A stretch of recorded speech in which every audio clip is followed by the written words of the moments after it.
first met Jerry on the first business day of 2023, we had just signed the lease and we were ready to embark on delivering the site over the next 18 months.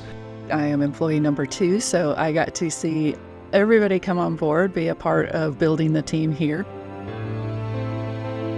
We have a group of people who are making something that they are exceptionally proud of and are happy to get out there. It's just great to be on the ground floor and being able to set all the processes in place. We're able to get so many different folks from different walks of life, different experience levels, to all come together with a singular vision. We were eager to build a team of well-educated, trained, and motivated individuals.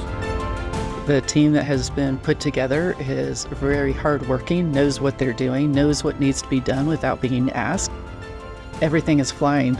It's kind of like you just put your stamp on it, and it makes it yours.